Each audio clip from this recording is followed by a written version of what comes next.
temporel. Ouf, voilà qui va être un peu plus logique. Ha! Que nenni! L'iceberg vient s'encastrer dans l'île, amenant avec lui une horde de soldats dirigés par le sergent Winter, qui déclare la guerre aux autochtones. Pourquoi? On s'en fout, posez pas de questions. Tandis que la bataille fait rage, l'iceberg commence à fondre sous le climat tempéré de l'île, révélant Polar Peak, un énorme château emprisonné sous la glace. Mais qui dit château, dit roi. Et ce roi ne fait pas partie des monarques sympathiques. Le roi des glaces, c'est son nom, est réveillé par la fonte des neiges qui le maintenait endormi. Et il est pas content, car dans les geôles du château est enchaîné le prisonnier, le pire ennemi du roi des glaces. On déduit que ces deux-là avaient une rivalité sans fin.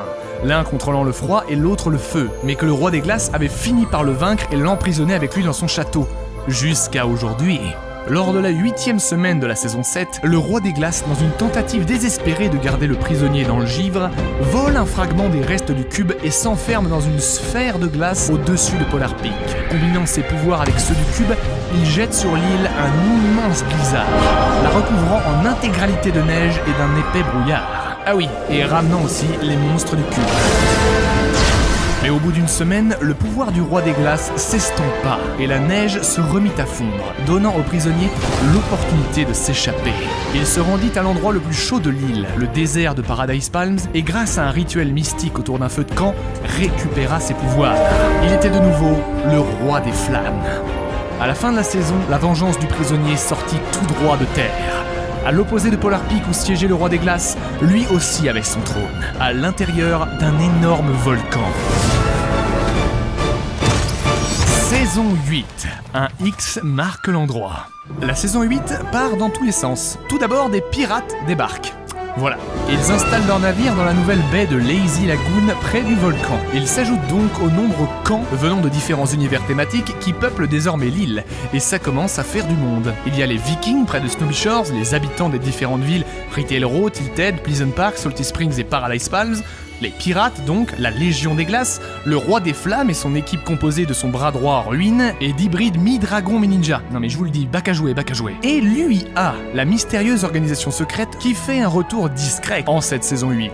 Un hélicoptère de l'UIA est aperçu à plusieurs endroits, sans doute à la recherche de quelque chose. Peu de temps après, un site d'excavation est repéré à Dusty Divo, mais il ne semble pas avoir trouvé ce qu'il cherchait, le trou n'étant qu'un puits de lave, qui coule sous toute la carte. Mais enfin, il trouve quelque chose en creusant là où le cube s'était fragmenté, anciennement Loot Lake. Un bunker, qui se tenait donc sous le lac depuis le tout début.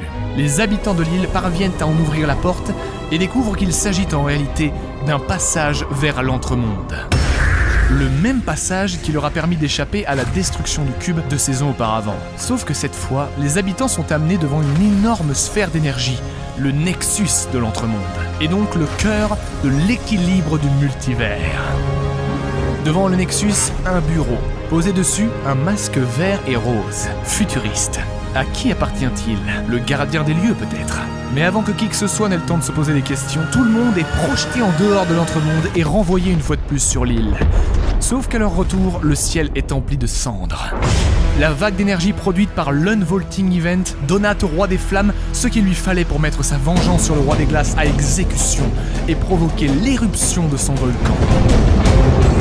Des roches enflammées sont projetées sur toute l'île, frappant l'iceberg du roi des glaces, mais détruisant aussi la moitié de Retail Row et annihilant totalement Tilted Towers. Jonesy et Banane, deux des personnages principaux de l'île, courent en direction d'un abri souterrain pour se mettre à couvert, pendant que l'enfer pleut littéralement sur Terre. Et c'est la fin de la saison 8.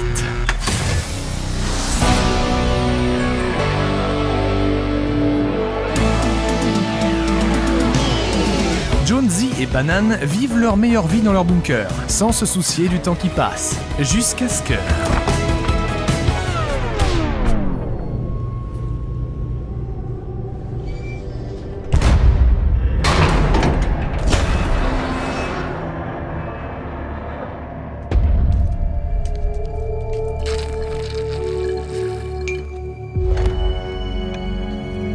Combien de temps a passé? Des semaines, des mois? Je crois que ça se compte plutôt en années. Jonesy découvre une nouvelle civilisation, une nouvelle ville, Neo-Tilted. Il est désormais dans le futur. Saison 9, le futur est à vous. Au cœur de la métropole se trouve une statue d'un personnage iconique, Singularity, le skin secret de la saison 9. Elle est aujourd'hui le leader, ou du moins une figure héroïque, de cette nouvelle civilisation. Mais ce n'est pas la première fois que Singularity apparaît dans cette histoire, car on peut voir que son masque est le même que celui aperçu devant le Nexus pendant l'unvaulting. Alors là, je fais un grand pas dans le domaine de la théorie. Hop, voilà, on y est. Théorie. Singularity était la gardienne du Nexus. Lorsque les habitants ont découvert le passage sous leur île, elle savait que tôt ou tard, des menaces viendraient s'en prendre au Nexus et donc à l'équilibre des mondes. Elle offrit donc aux habitants l'énergie du Nexus qui, comme on peut le voir, est la véritable source d'alimentation de Neo Tilted et de Megamall, le nouveau Retail Row. Bref, celui-ci est devenu indispensable aux gens de l'île qui se rallient donc à Singularity pour le protéger à tout prix. Voilà la théorie. Ce qui est sûr, c'est que qui que Singularity puisse être, son rôle dans la reconstruction de l'île est indéniable. Elle en est la protectrice, et elle va bientôt devoir le prouver. Car un nouveau danger lorgne sur l'île. Littéralement. Lors de l'éruption du volcan, l'iceberg de Polar Peak fut frappé et ne cesse de se fragiliser depuis, finissant par révéler un gigantesque œil. L'œil d'une créature aux proportions gargantuesques. Singularity comprend que c'est peut-être, littéralement, la plus grosse menace qui ait jamais frappé l'île. Prête à tout pour protéger sa maison et les gens qui lui font confiance, elle commence la construction d'un robot tout aussi gigantesque à Pressure Plant, une usine construite dans les restes du volcan au cas où la bête sortirait de sa prison. Et ça ne tarda pas. Un beau matin, les habitants trouvent l'iceberg éventré de l'intérieur. Le château de Polar Peak disparu. Le monstre s'est échappé, laissant d'énormes traces sur son passage. Et lors de l'événement concluant la saison 9, The Final Showdown, il fait surface. Et il est immense. Un cyclope hideux, portant sur son dos le château comme si de rien n'était. Son nom, le Dévoreur. Sortant des eaux, il s'empresse d'attaquer le bunker du Nexus, avide d'énergie. Mais Singularity est prête, et son robot, appelé Mecha, aussi. S'ensuit alors un combat de titans. Mecha ouvre le bal avec une salve de missiles, à laquelle le Dévoreur réplique par un tir de laser. Le robot court alors vers son adversaire, lui délivrant un monstrueux plaquage qui les envoie tous les deux dans l'eau. Mais il en faudra plus pour arrêter le monstre, qui surgit à nouveau des eaux et dévore les batteries du Mecha. Singularity arrive enfin à s'en débarrasser, projetant la créature au loin, mais y laissant au passage un bras. Les choses semblent de plus en plus sombres pour notre héroïne, dont le robot s'écrase près du bunker, vidé de son énergie. Mais dans un dernier souffle, il se relève. N'ayant plus d'autres options, Singularity plonge la main dans le bunker et se saisit du Nexus. Absorbant l'énergie du cœur des mondes, elle se retourne et balance une droite dévastatrice au Dévoreur. Marchant jusqu'à Neo Tilted, elle se saisit de sa propre statue, qui révélait être en fait une épée, une arme qu'elle avait placée là pour défendre la ville si elle devait en arriver là. Tandis que le Dévoreur se relève, elle brandit son épée chargée de l'énergie du Nexus, et dans un moment de pure epicness, empale le crâne du monstre sur le sol. Voilà qui vaut bien un petit floss. Bah quoi, c'est Fortnite, ils ont le droit de le faire, c'est eux qui l'ont inventé. Le Mecha est victorieux, sa mission terminée, il décolle et s'envole vers l'infini et au-delà. Le monde est donc sauvé. À moins que... Le Nexus, fissuré dans la bataille, explose. Jonesy est propulsé à travers l'espace-temps, où l'ancien se mélange avec le nouveau. Des personnages et événements du passé se croisent dans un chaos cosmique.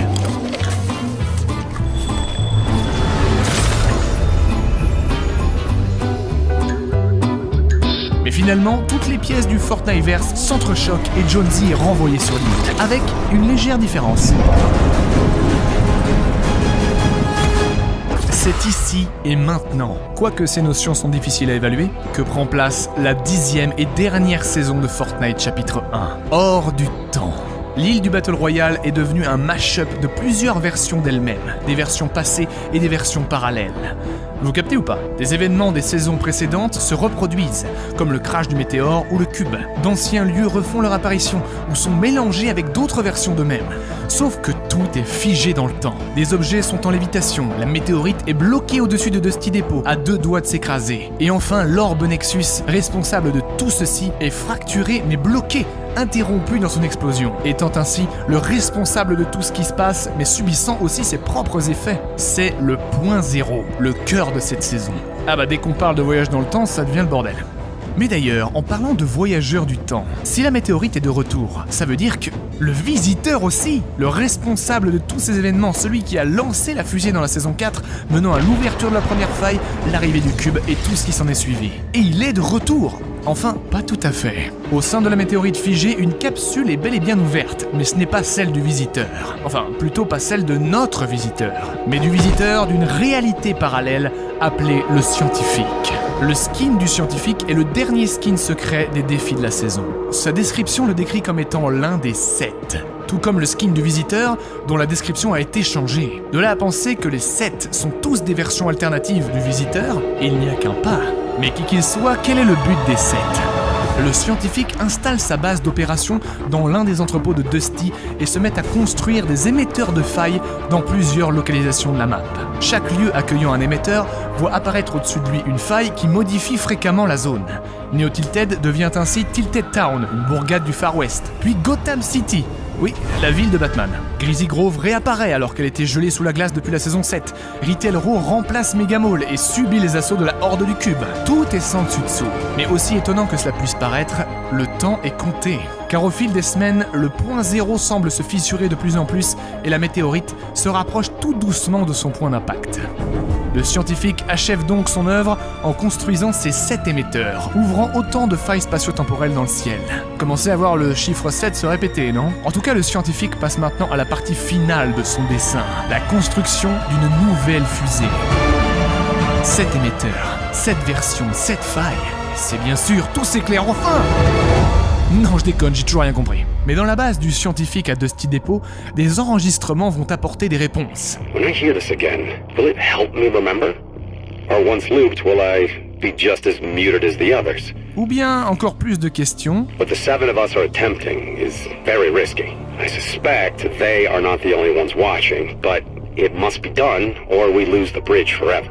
Les 7 bossent ensemble avec un objectif commun, et ils doivent faire vite avant de perdre le pont, probablement la connexion entre 7 à travers les failles. Mais de qui parle-t-il quand il dit que quelqu'un d'autre les observe ? Mystère. The Black Theorem was a success. You arrived outside the loop at the exact moment of expansion. This effectively paused the singularity, giving us time to create the devices needed to synchronize the junction. Les 7 avaient donc prévu que le point zéro se produirait. Ils ont planifié l'arrivée du scientifique au moment exact de l'expansion, de l'explosion du Nexus, créant ainsi un paradoxe qui a mis sur pause le cataclysme et leur laissait le temps de mettre leur plan à exécution pour l'empêcher. Un plan appelé la jonction, mettant en scène la fameuse fusée. What I didn't factor was that the only way to trigger the device was from within the loop itself. Thus this hasty and primitive recording.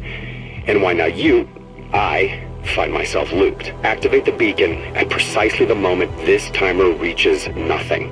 The 0 point must be contained once more. If they are correct, it will be the end.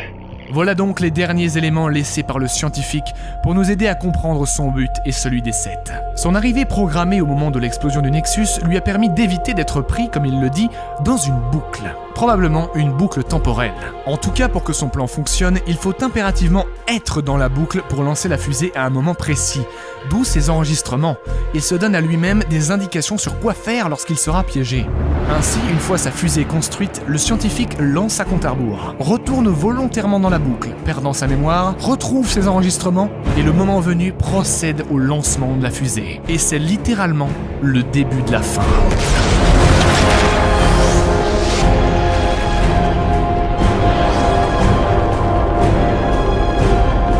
Elle s'élève haut dans le ciel et disparaît dans une faille à nouveau. Mais cette fois, elle n'est pas seule.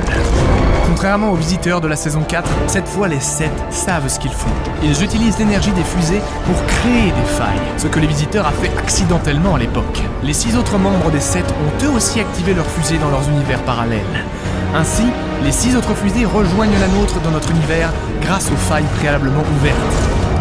Dans une valse aussi grandiose que terrifiante, les 7 fusées se mettent à danser en boucle autour du météore, toujours figé.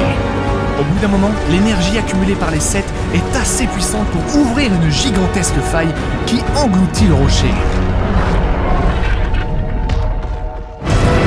Enfin, notre fusée apparaît au-dessus du point zéro et le frappe de plein fouet, créant une vague d'énergie qui envoie valser tous les habitants de l'île dans les airs. Et pour terminer, la gigantesque faille rompt les cieux,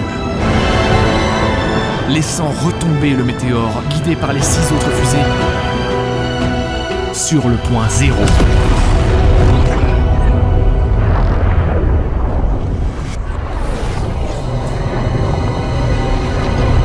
Alors que le cœur de l'univers se désintègre, l'île et ses habitants, tous les lieux, les personnages, les joueurs du monde entier sont aspirés dans un trou noir.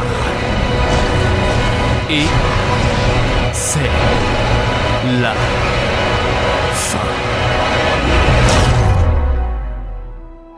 Non, je vous jure, c'est véritablement la fin. The end. Pouf, plus rien, nada. Après cet événement, le jeu n'était plus accessible pour personne, n'affichant que le trou noir tournoyant sans fin. Vous vous en souvenez, ce coup marketing de génie a retourné l'internet entier. Comme les 7 l'avaient prédit, c'était la fin.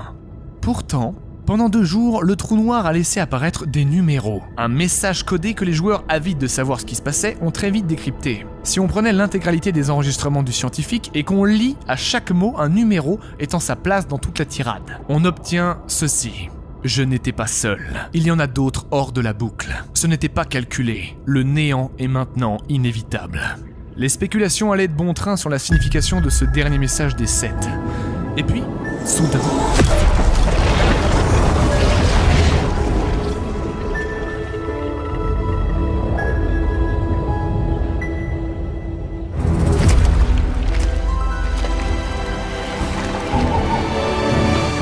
l'île est découverte, avec de nouveaux personnages, de nouveaux thèmes, de nouvelles aventures, car ce n'était que la fin du chapitre 1.